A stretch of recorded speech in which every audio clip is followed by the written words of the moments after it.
You are listening to Nobody Everybody with host Hunter Letendre. Unscripted conversations with New England's small business owners, entrepreneurs, and creatives. Visit realestateWithHunter.com/nobody-everybody.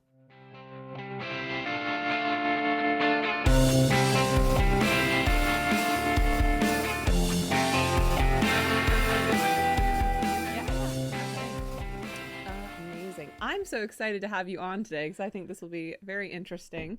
So to everyone listening, do you go by the Wellness Witch or just Wellness Witch? What do you prefer? So I've been calling myself Pharmacist Witch recently and kind of reclaiming my roots in traditional medicine, because I really am a bridge, I think, between the medical field and the sort of more holistic alternative wellness space that's growing every day. Yeah, absolutely. So I guess go ahead and introduce yourself. Tell us a little bit about what you do, and then we'll kind of go from there. Yeah, absolutely. So I'm a clinical pharmacist by education and experience, and I worked mostly in primary care. So I was a pharmacist who didn't work in a pharmacy. I worked in a large couple of different large primary care practices, and providers would refer patients to me for help co-managing diabetes, weight loss, smoking cessation. So I was a very lucky pharmacist who got to meet one-on-one with folks and help them kind of find their motivation for change. And I got to counsel them on the medications and how to kind of manage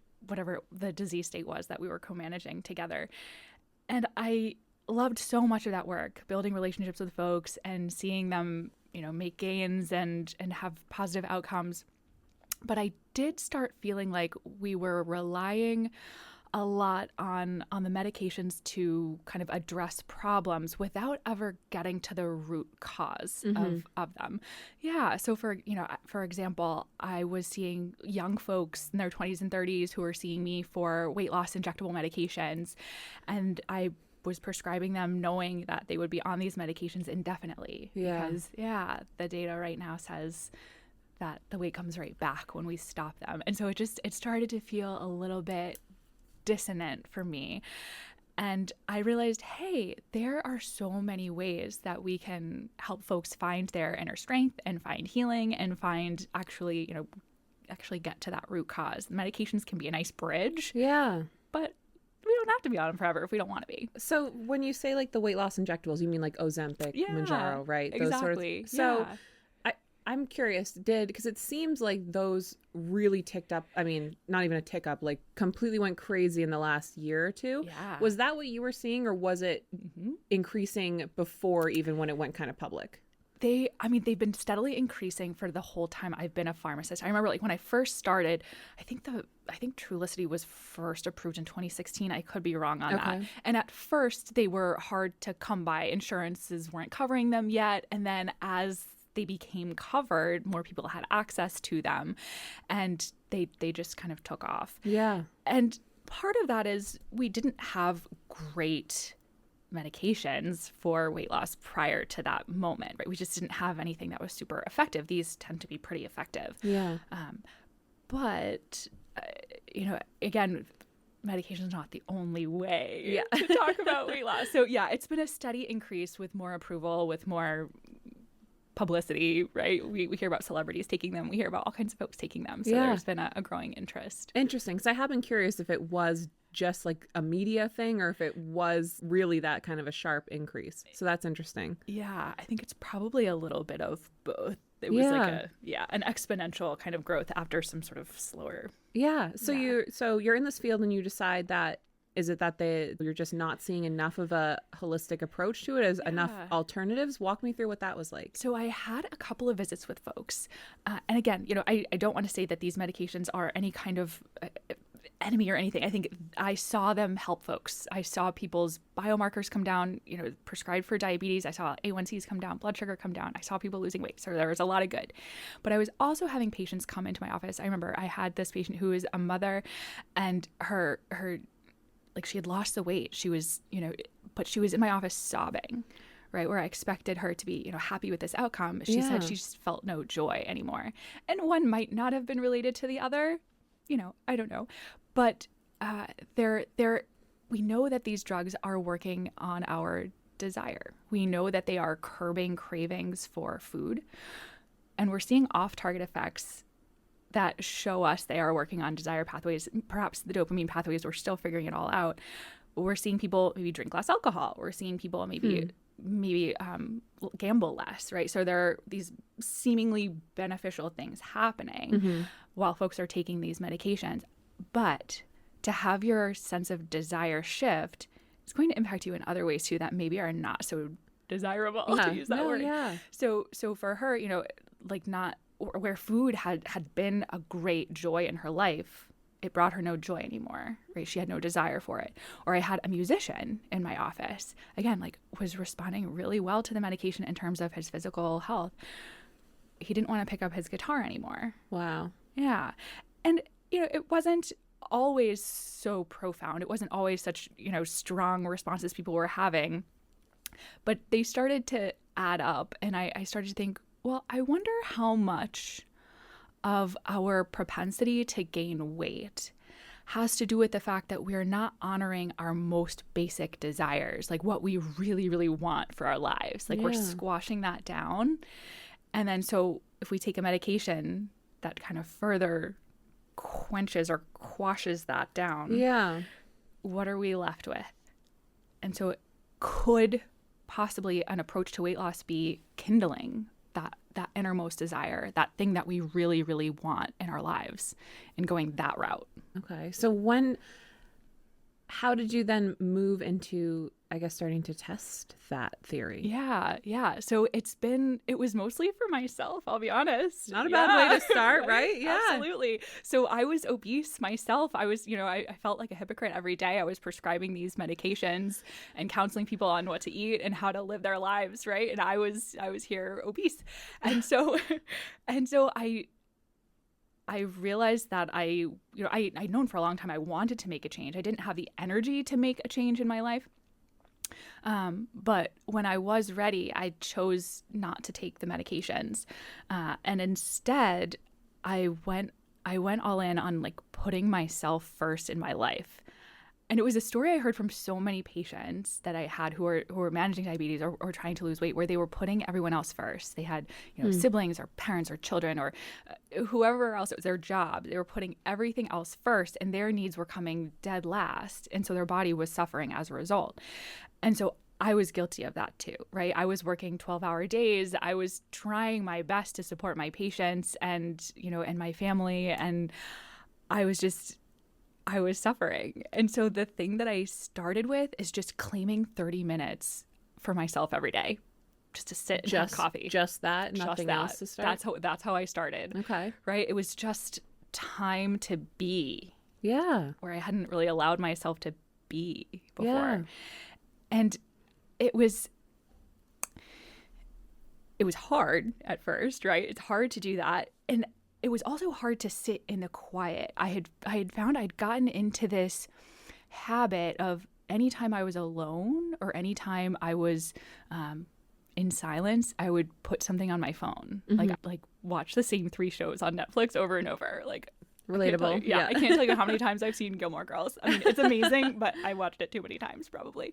And so, so in that half hour, I kind of forced myself to just like sit with my thoughts and like just be present. And then after that, I started to realize, okay, like nobody died. Like I can claim 30 minutes for myself and it's okay. And then I claimed another 30 minutes and then I started exercising, just kind of moving my body. And that ended up being really profound for me. And then it sort of was this upward spiral. It was like, finding a creative outlet, finding time to be in nature, finding, time to, So it was, it all kind of started with just knowing, hey, like my needs and my wants matter and I'm allowed to claim that time for myself. And then good things happen. Did you journal during this or make a plan, or was it just more mental, here's what I'm going to do? It was more just mental, here's what I'm going to do. And to be honest, like I wasn't able to see steps ahead. Mm-hmm. And that's kind of been my journey sort of all along. It's like, I kind of maybe have a sense of where I want to go, but it's like following a trail of breadcrumbs where like I get to a point where, okay, like this feels right. And then something opens up that seems like the next right thing to do, whether that's for me and my body or for my company. So it's, So you had success with this sort of method and then you started telling this as an option to your clients or to your patients? Yeah, I started with my patients, definitely. And I started by taking 5 minutes of just about every visit to breathe together. Okay. Yeah, I found it felt like a risk for me. Yeah. Yeah. Well, you're totally going outside of the medical field has very Absolutely. precise boxes, right, that you're expected to fit into. And even Absolutely. something like that, see, I don't think I've ever walked into a doctor's office and had them say, let's breathe for a couple, Exactly. I think if that happened, I went for a checkup. I know it's different, and they're like, let's breathe. I'd be like, okay. For sure. Where am I? I know. And I totally felt like, is this okay to do? And so I started doing it. And, 5 minutes is a lot of time when you have a limited amount of time with folks. But I found that I started asking about stress. So for my patients, it became part of kind of the checklist of things that I would ask about. I would ask about sleep. I would ask about stress. I would ask about movement. I would ask about all of these things. And almost nobody had any kind of tools in their toolkit to manage stress. And we all have it. Yeah. We all have it. Just being in the soup of, the constant like sensory stimuli we're exposed to, the sounds and the sights and everything. I mean, that alone is enough to kind of put our nervous system in a fight or flight mode sometimes. So folks, add on top of all of that, just like the stress. I worked with folks who were often low socioeconomic status. There was food insecurity, there was housing insecurity, there was, right, all of these things that are kind of compounding the stress in their lives. And so, it's hard to think, let alone care for your body. It's hard to do anything when you're just constantly in that state of fight or flight. So I would just take 5 minutes and we would belly breathe together. Yeah. So we would just, it stimulates the vagus nerve. It helps engage our relaxation response. Just like we have a stress response, we also have the opposite, the relaxation response, which we can induce through stimulating the vagus nerve. And belly breathing is a great way to do that. And it was, people were willing to indulge me in doing it. And I think the moment, just hear me out. Right? Just hear me out. Like, I promise this isn't going to hurt you, at least. I had a visit with a patient for smoking cessation. And this was actually a phone visit. So I didn't even see, and it was our first meeting. I'd never seen him. And we did the breathing exercises. And I knew his wife. And she told me, my husband was about to grab a cigarette the other day, and instead he did this breathing thing that he said you told him about, and he didn't have the cigarette. Wow. And I was like, okay, so this is right. This is right. Yeah, that had to be like a really fulfilling moment. Like it's a small step, but that's like huge at the same time. Because you know what? It's free. You can do it anytime. Love free. Like, love is free, great. Right? Yeah. Like, you can do it literally anytime, anywhere. And it's empowering to know that you have that ability to bring yourself calm and peace. Yeah. Yeah. Yeah. So what was the next step with your patients? Yeah. So I started having conversations. I remember another patient that I was seeing for smoking cessation, and we were talking about her triggers, and she was talking about how the smell of cigarettes reminded her of home. She was from Puerto Rico and hadn't been home in a long time, and it was a smell that kind of like was comforting to her because of that. And so we started thinking about how we could fill her sensory system with other reminders of home. Is there, and so I asked, is there another smell that would remind you? Oh, the ocean. Like, are there pictures of your family? Like, can you surround yourself and flood your sensory system with all of the things that bring you peace? And we were there, right? She was like, I could tell, I had confidence in her. She was going to be able to do this. Yeah. And then this was the most tragic thing. My pharmacist brain kicked in, and I was like, you need to talk about the drugs. You need to talk about the nicotine replacement therapy. You need to talk about all these other options. And I could see the moment I started bringing these up, I could see her face fell, because I had put my confidence in the drugs over my confidence in her. And that moment was a pretty profound one for me, in knowing I think I need to step out of, and maybe it's not forever, but for right now, it just doesn't feel in alignment to be prescribing the medications, when what I really want to do is focus on helping people find their kind of own healing, whatever that might look like. Yeah. Interesting. Okay. So that's when you sort of stepped away from the traditional practice and did you go right into starting your own? I did. Yeah, I Fun. did. Fun, crazy, like nuts, totally nuts. That's the entrepreneurial journey though. It is.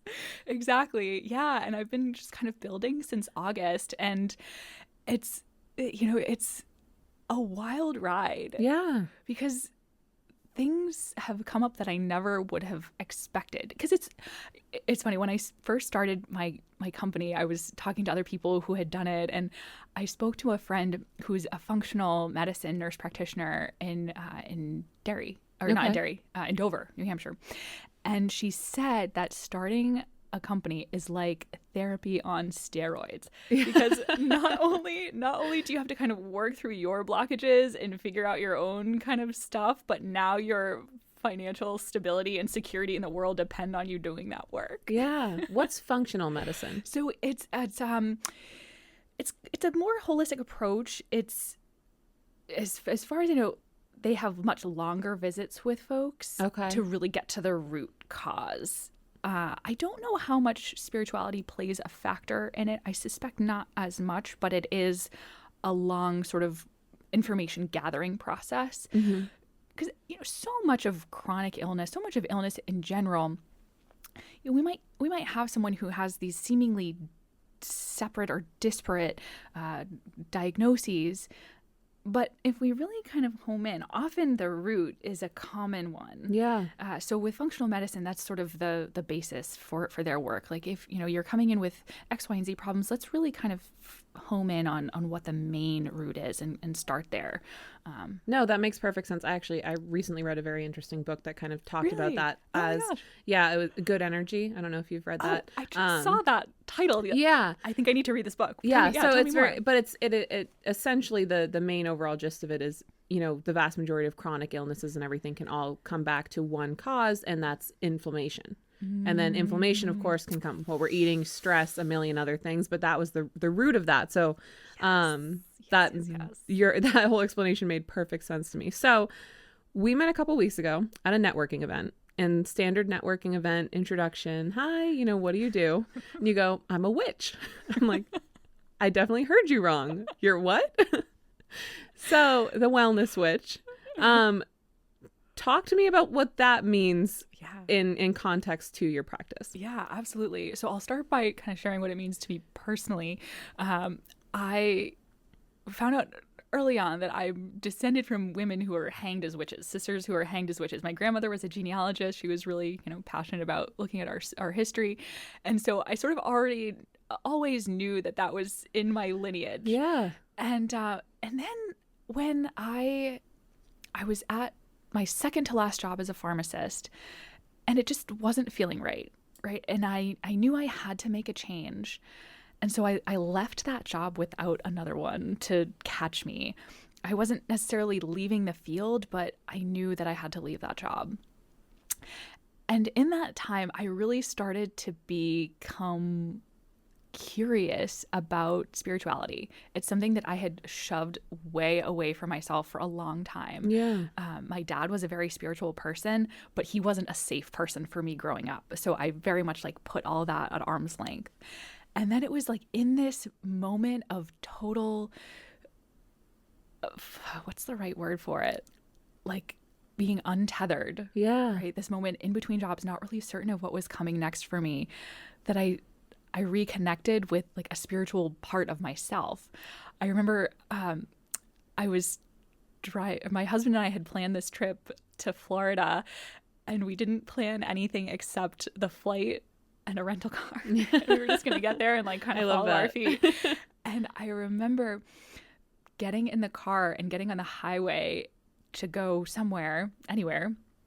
And in the kind of concrete sound barriers on the side, there were birds carved and there were herons. And that has always been my grandmother. So it was this moment where I was for the first time in my whole life, I was oh, my grandmother's here. Yeah. And it didn't even occur to me to doubt it. It was like, oh, like I'm like, she's here with me. She's here supporting me. And, you know, I can tell you about the rest of that vacation another time, but it was just moment after moment of just feeling connected to something more than myself, to meeting people, to having experiences and conversations that were like, oh, and it started to become clear that would inform the work I would do next. I had kind of eased into it by talking about stress and breathing, and then it was like, oh, we're going full woo-woo. Yeah. we're talking about, you know, animal messengers, we're talking about spirit guides, we're talking about like the whole works. Like, I just tried to wade in and it was deeper than I thought it was going to be. Exactly. It's like, okay, we're getting a tarot deck. Okay, we're buying crystals. Like, we're doing it all. And with every experience, there was an element for me of self-discovery, of feeling like part of kind of a meshwork and not being kind of alone, which was just really profound. And it's that feeling of connection and that permission to explore and try some things and take some risks that I like to share with folks. Like, if you're not super stoked about where you are in this life, try some things. What's the harm, right? Because you could go down that whole pathway of like everything, just like into tarot and crystals and all these things that you've put off, and maybe at the end of it you're like, no, you know what, it's not for me. It wasn't for me, didn't like it. Exactly. And then maybe you do end up like obviously you have being like, this is for me, this is amazing, and then what does it matter if other than you got something out of it and it helped you? Exactly. You know, what does it matter other than that? Exactly. And it might be something totally unexpected, or it might be as simple as just showing yourself, oh, I can do something out of my comfort zone and I'm okay. Yeah. I'm okay. I made it through. I didn't die. You know?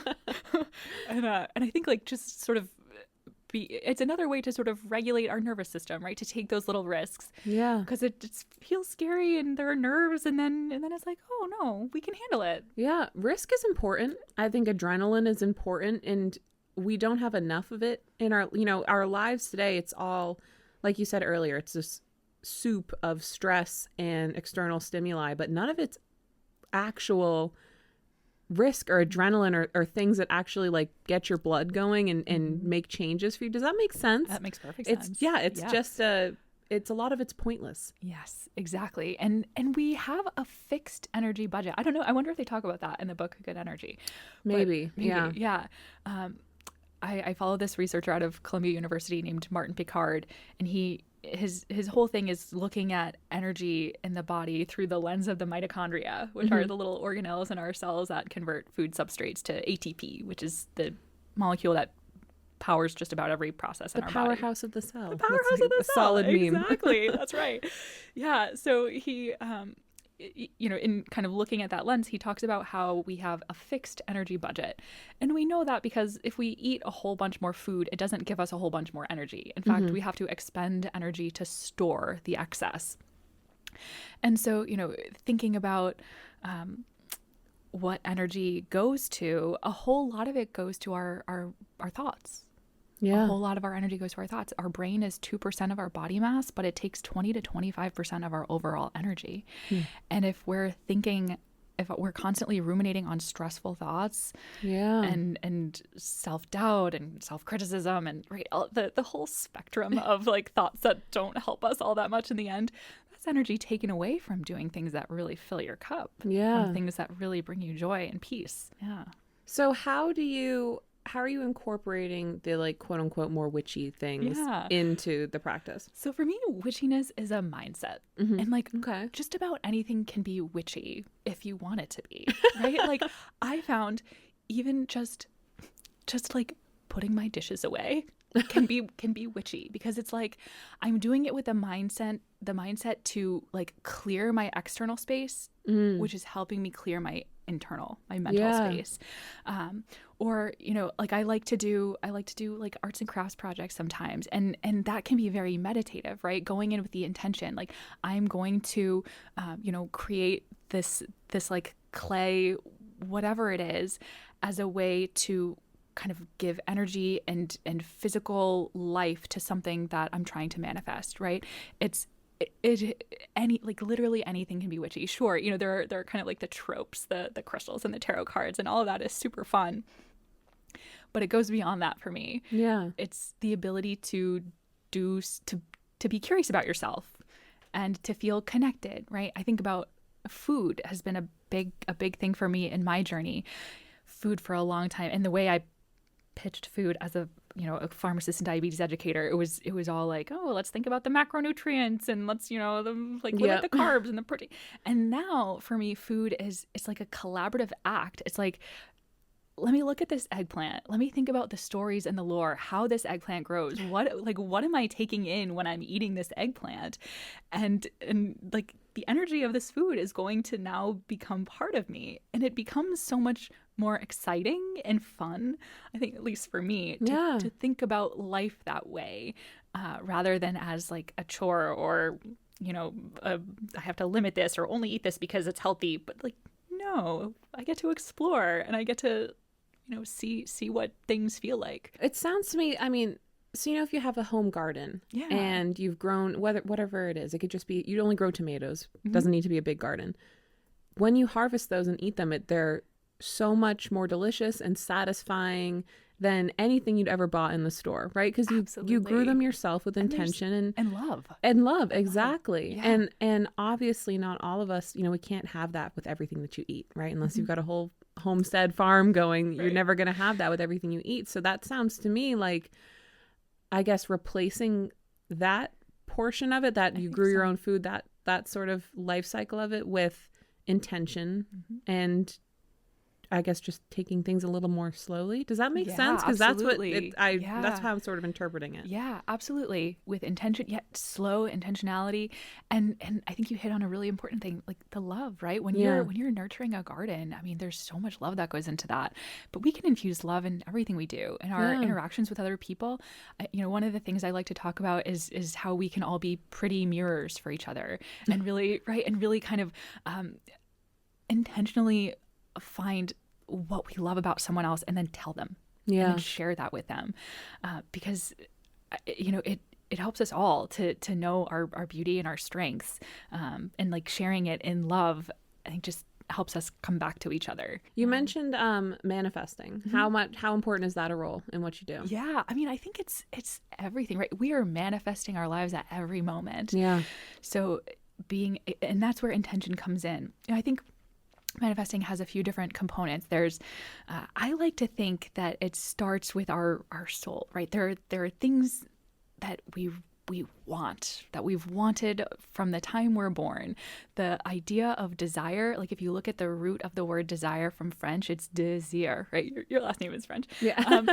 Of the Father. So this idea that desire is of the Father, is something we're born with. And whether you believe in a God or in a spirit or a universal intelligence or source or whatever word you want to call it, but I think like the root of that word implies that it's something we come into this world with, a desire. Yeah, I love that. Yeah.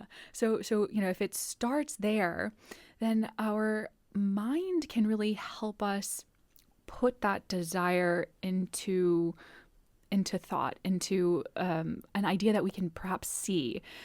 And then our sense of feeling, our heart helps us know when we're in alignment. Right? We have all of these emotions. We have joy, so we know when we're on the right track. We have envy. Envy, I think, is a really powerful tool for us because it helps us, also see what we want. Rage, right? All of these emotions.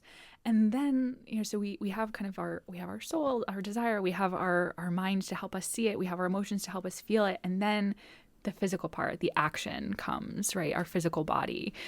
So it's kind of this lovely collaboration among our kind of like the four components of us. And that's, when I say holistic, I mean addressing those four components. Yeah. No, I think manifesting things specifically, that's talking about that, conversations about that have really been on the rise the last few years for sure. I love that as a concept because I think that there's there's two sort of distinct ways with it, and both of them matter, right? So you could look at it from, we'll say, like a not woo-woo perspective at all, right? And that's just,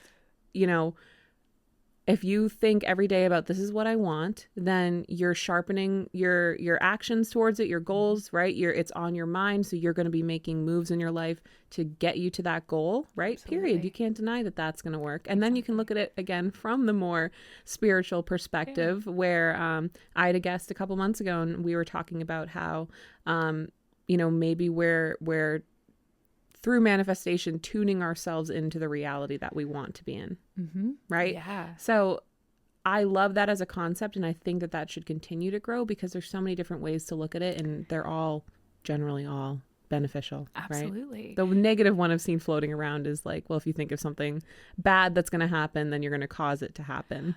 And I think, I think that's why feeling is so important. Yeah. Right? If you don't feel it, if you don't really feel it and want it, thoughts can be just thoughts. Yeah. And that's okay. Yeah. Right?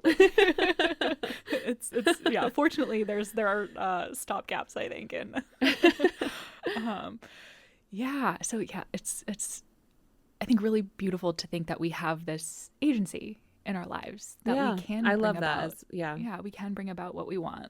And I think, like you said, we're often swimming in this soup of stress, and our thoughts can get away from us. And then, so it's bringing them back to what it is that we really want that helps keep our life joyful. And purposeful.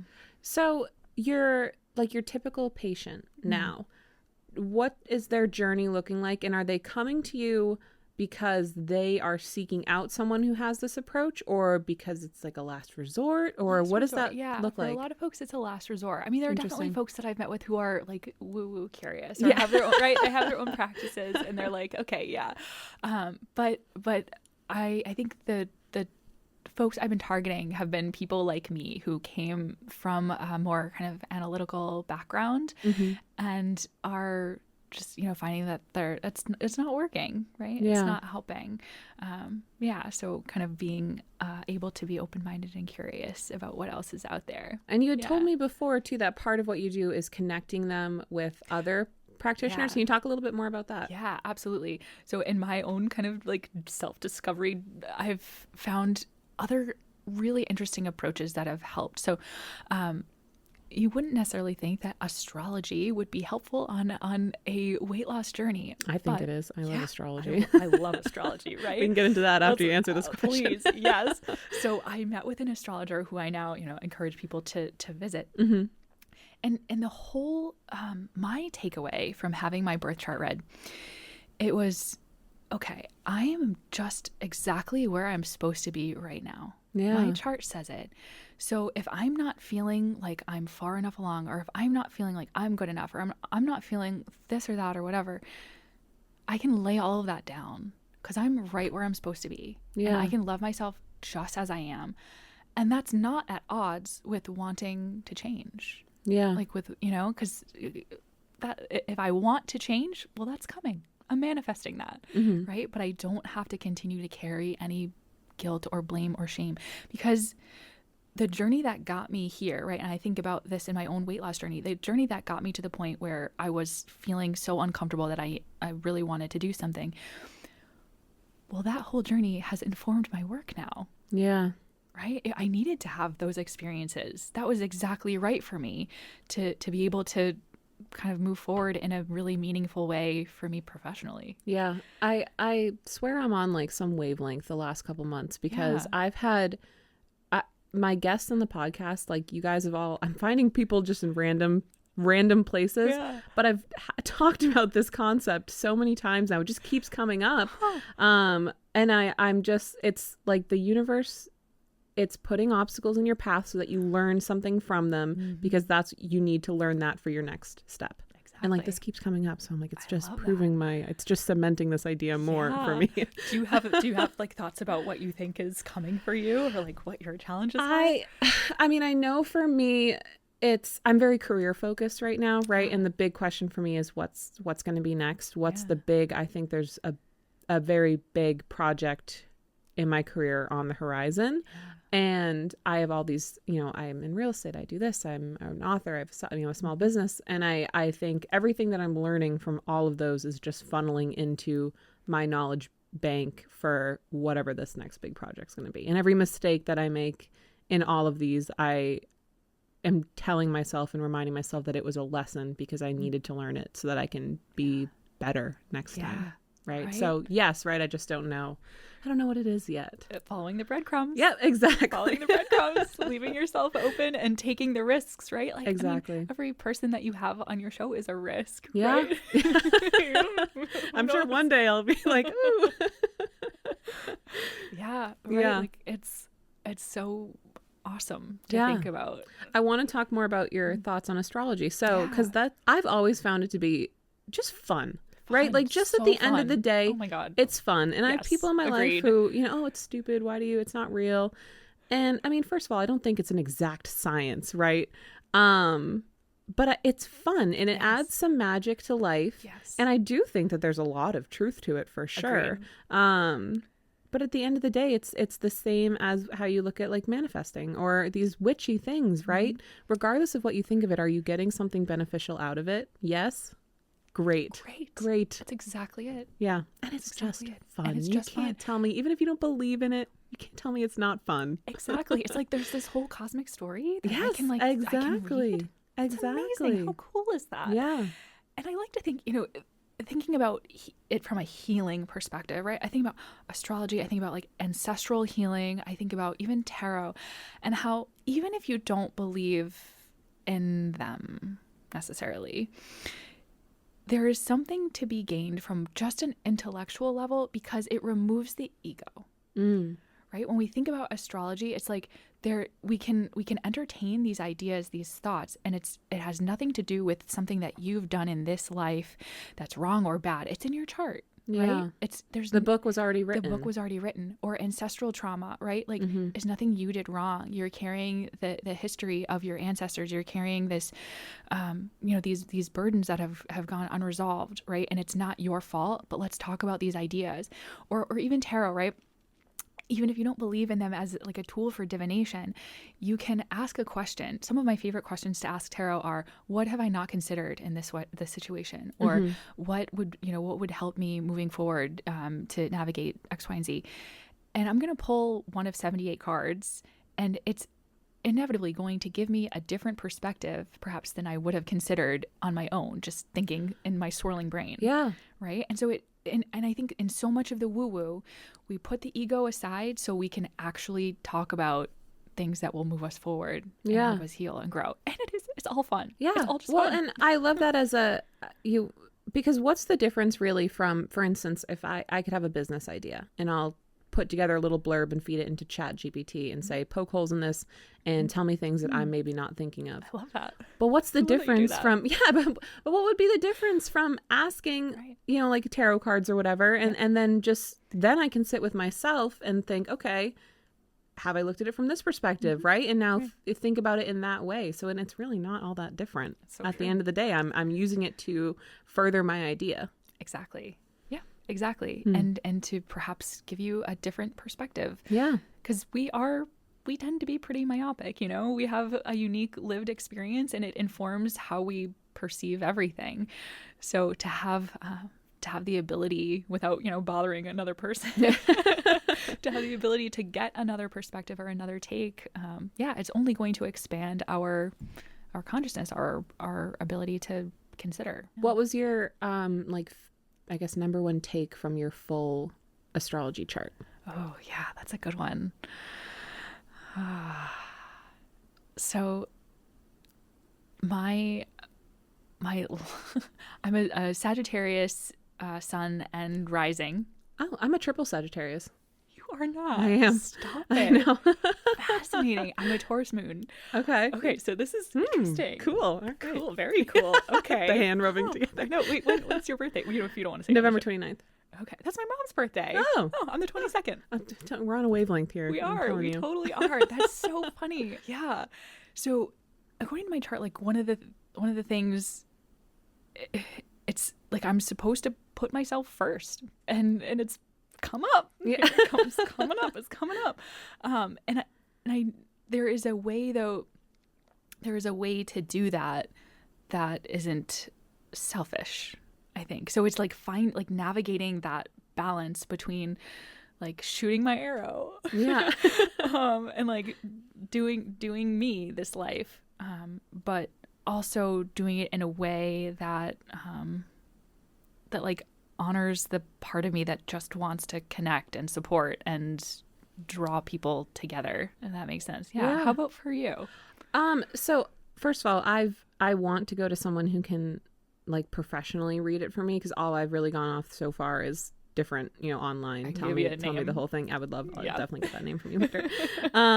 But from what I've seen on it, so it's interesting, right? Because I'm triple Sagittarius. My 3 big signs are all Sagittarius, but then a huge portion of the rest of my chart is Capricorn. Interesting. You have some fire and water going on. Yeah, or fire and earth, right? Fire and earth, sorry. But no, yeah.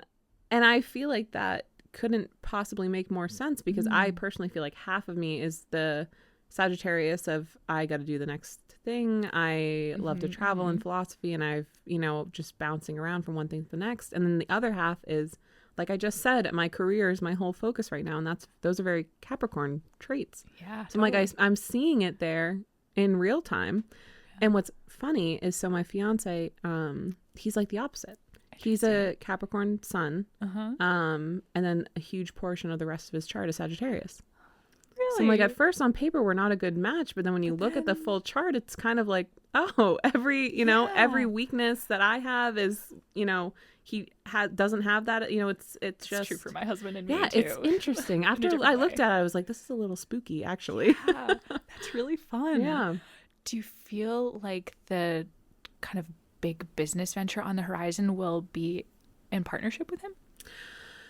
In some way, yeah. I mean, we are partners on a lot of the businesses that we already run, right? So definitely yes, but I don't think it'll be like a total joint venture. Yeah. Gotcha. I think it's more, I tend to just kind of run with things. We're very like, he stops me from flying too close to the sun. That's kind of totally my relationship with my husband too. Yeah, and I'm getting him like into the air, but then he's making sure we don't burn up. Exactly. That's exactly our dynamic. Yeah, same. I think the big venture will again be along those lines. Yeah. Oh, that's super funny. My husband's Aquarius. I don't know the rest of his chart. I have to look, but yeah. It's great. No, it's weird, and like I know I don't have a single water sign in my entire chart. Really? No water whatsoever. Huh. Do you crave water? Do you seek it out at all? Like water people? Like, yeah, like water people, or like being near water, or like, yeah. I do. This is, I'm nice big water doing a fitness here. Challenge where I have to drink a lot of water right now. But I do love water. Like I love to swim. I love to be on the ocean. I love fishing. I love everything to do with water in real life. Water people tend to be pretty hit or miss for me as far as getting along with them. I think it's funny because I did like half my brother's chart recently, and he's a water sign. He's got a ton of water in his chart. And we've always had we butt heads a lot, and it tracks. That's so funny. So, yeah. Yeah. Interesting. Yeah. I find I'm like drawn to water. Like, I hope to live near water at some point. Yeah. Just cool the fire. Like, got a little close to the sun there. Exactly. Let's take a dip. That's right. So at what point in a patient coming to you would you recommend them to talk to someone about like astrology? Yeah, so it would all kind of depend on the conversation. Mm-hmm. I see my role as asking questions. Yep. As a coach. So, asking questions about what you're hoping to gain out of this life, right? And I think different people have different things that motivate them most, right? Yeah. So if you're coming to me and you're like, I'm really trying to lose weight, my first recommendation is, okay, let's stop thinking about that. Yeah. Because I like thinking about the metaphor of the person wearing the jacket, and there's the sun and the wind both trying to get the person to remove the jacket. I haven't heard that one. Oh, so the sun and the wind are both kind of like observing this person wearing a jacket, and they have this bet, and they say, I bet I can get the person to take off their jacket. And so the wind comes and blows and blows and blows and tries to get that to blow the jacket off, and the person just holds on even tighter, just holds it even closer to stay warm. And then the sun just radiates warmth and light. and then the person takes the jacket off of their own free will because they don't need it anymore. Yeah. So I like taking that same approach to weight loss, right? If we're just focusing and like homing in on like, I need to lose weight, I need to lose weight, I need to lose weight, it's going to become an unproductive narrative. It's going to start feeling like that wind that's just trying to blow the jacket off, and we might not get where we want to go. Yeah. So instead it's like, okay, let's focus on the sun. What are the things that you really want in your life? We do some meditation, we do some guided visualization to meet your future self, and to really kind of think about the goals that you have. And the thing that motivates you most might be, well, gosh, I'd really like to find a partner. Or gosh, I'd really like to find work that fills my cup. Or I'd really like to find a creative outlet. Or I'd really like to find, a really beautiful home to live in, or, a place where I feel safe. So let's really focus on what it is that you see for your future. Let's put our energy there. And I found that, when we're able to kindle that fire, that passion, that thing that we really want, then some of the other stuff just sort of starts falling into place. And in thinking about your goal, it might become clear, oh, you're going to want some help from this person to get you to where you want to go. You might consider, if you haven't already, chatting with so-and-so. And it's all kind of informed by what the person is curious about, what they think might work for them, and what they really want. Yeah. And I think, I like, as a pharmacist, thinking about the placebo effect. Yeah. Right? In every single trial, there are people who respond to placebos. Why is that?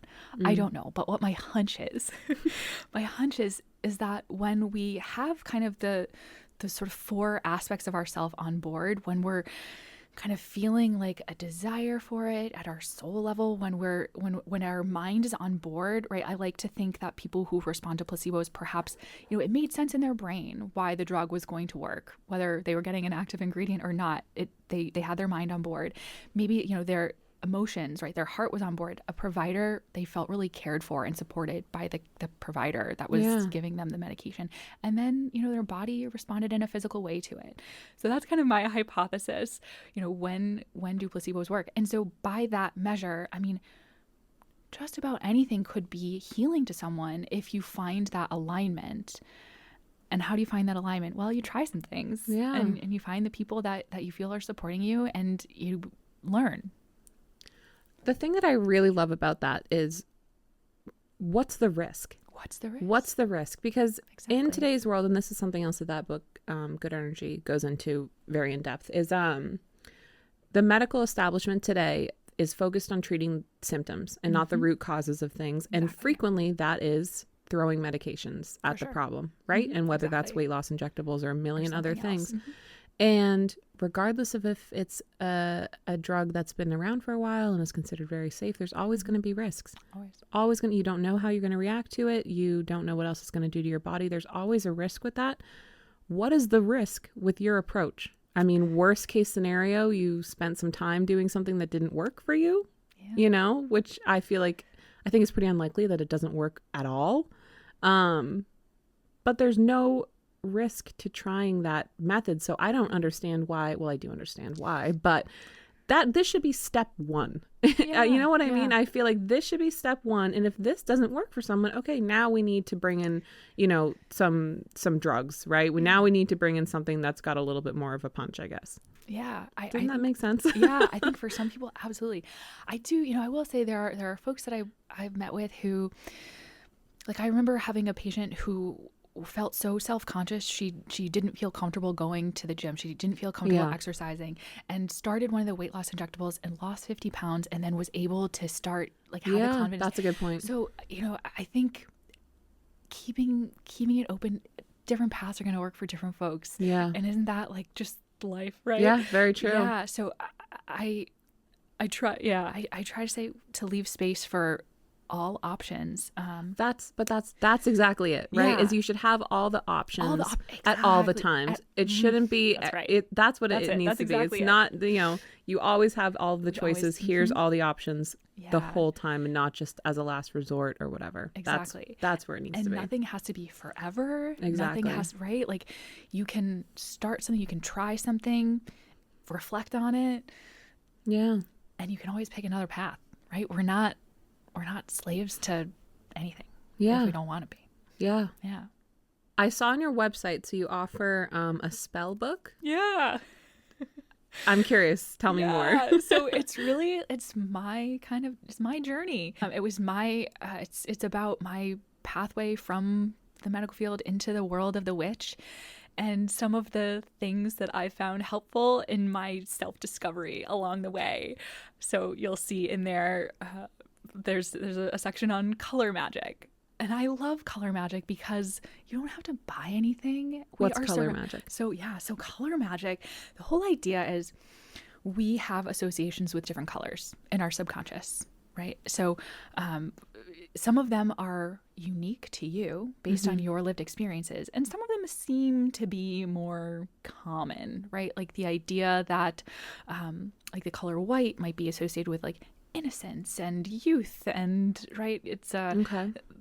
or the idea that green is abundance and nature, and the opposite of that is maybe like envy, right? Not having that abundance, and so we perhaps have these common associations, but I like also for folks to think about their own unique associations with color. So part of the way that I recommend starting color magic is just to look at all the colors and then write down all of your associations, whether it's memories or just like emotions that you feel, thoughts that you think, people that these colors remind you of. And then the next part is kind of going through and asking a series of questions like what color means safety to you? What color means clear communication? And then kind of helping you home in on some of these connections kind of on the other way. And then once you know these associations, you can start choosing these colors with intention. Okay. So like one of the things I like to do, like I'll pick my underwear for the day based on what kind of energy I want to channel, right? Like I might pick red because I need a lot of energy. I'm thinking like fire engine today. I need to like go. Or like I might pick pink because it's kind of softer and I'm just like trying to channel love and connection, friendship and all of that. And so again, it sounds silly, but what's the harm? Yeah, very right? true. What's the harm?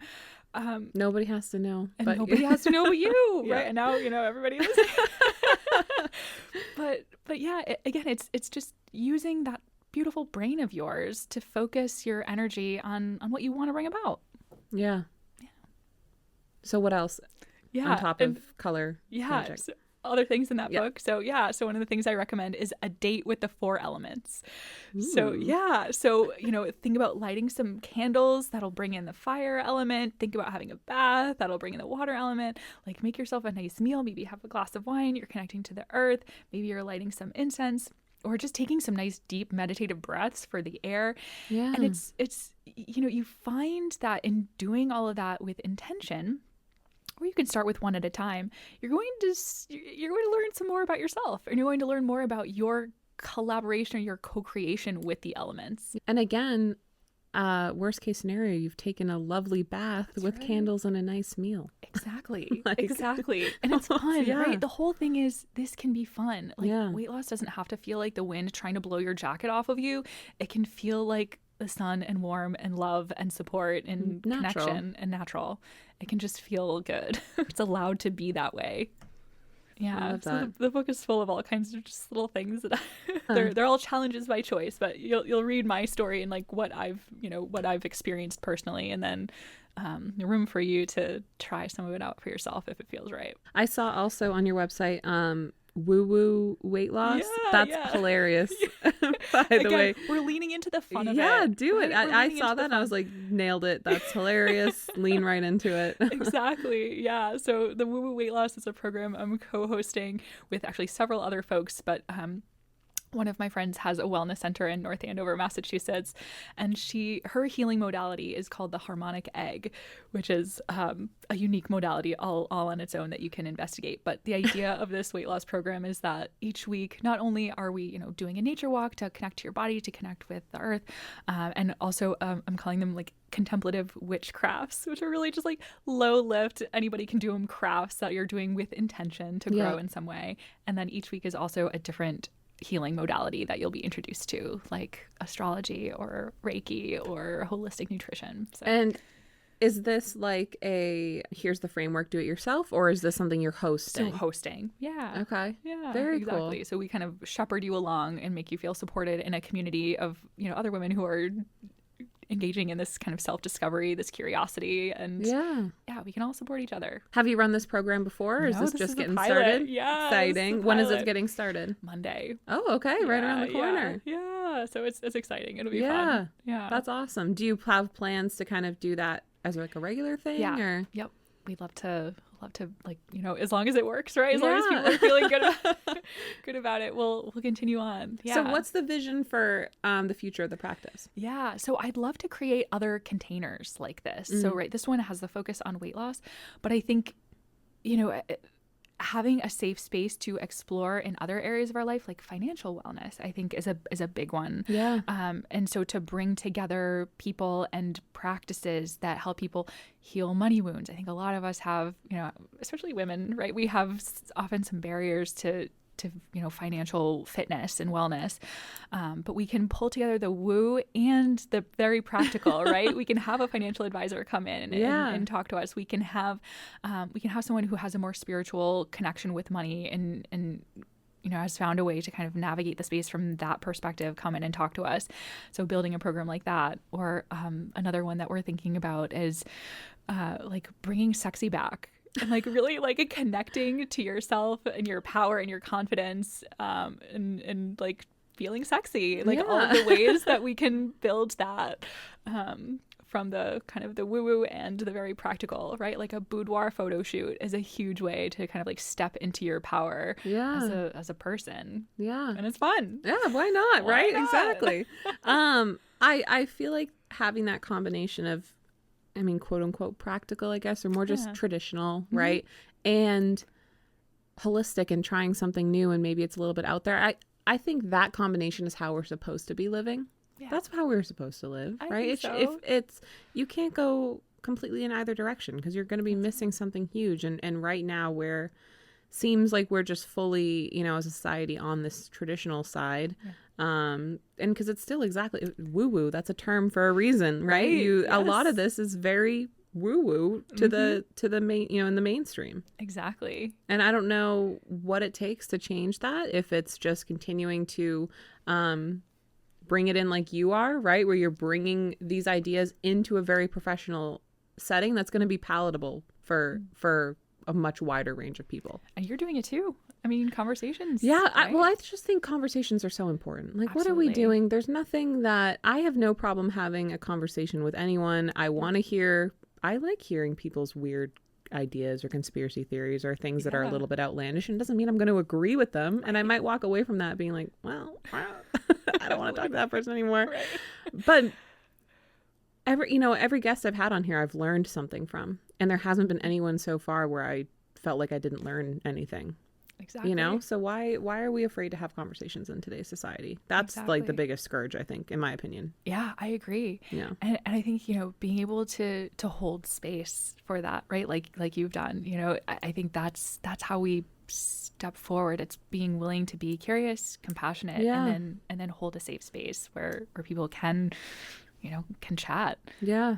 No, I love it. I think there's a growing trend in this, right? It feels like everyone has a podcast. I wouldn't, it's certainly not the only one.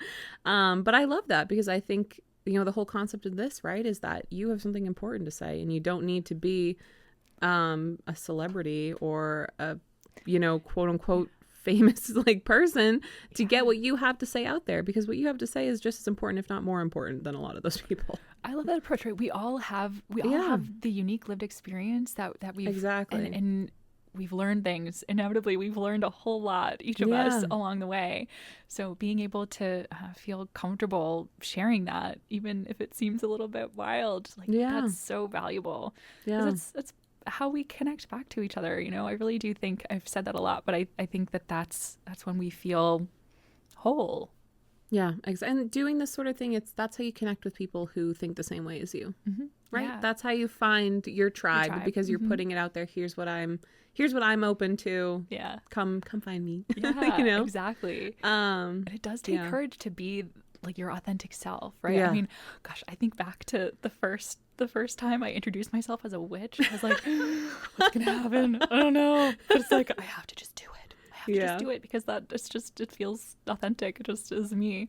Yeah. I don't know if I told you this though. The first networking event that I went to, I was so nervous. But the first person that I met when I walked in the room was like, "Hi, I'm Tom. I'm a paranormal investigator." And I was like, "Yes, I found my people." You're like, that was shockingly easy. And I was like, "Okay, it's gonna be fine. Yeah, we're all living our truth, and it's okay." Yeah, I love that. That's hilarious. Do you have anything to promote? Anything coming up other than the woo woo weight loss course? Yeah, that, and then I'd say if you're curious, check out the book. It's available as a free PDF on the website, and if you find it helpful, then I've done my job. Yeah. And what's your website so people can find you? Yeah, it's just witchyandwell.com. WITCHYANDWELL.com. Perfect. I'll put the link in the description of the episode. Awesome. But thank you so much. This was a lot of fun. This was a lot of fun, Hunter. I really appreciate we you should having do it me again on. sometime. Yeah, I would love that. We can get our full astrology charts out and go. That would be nice.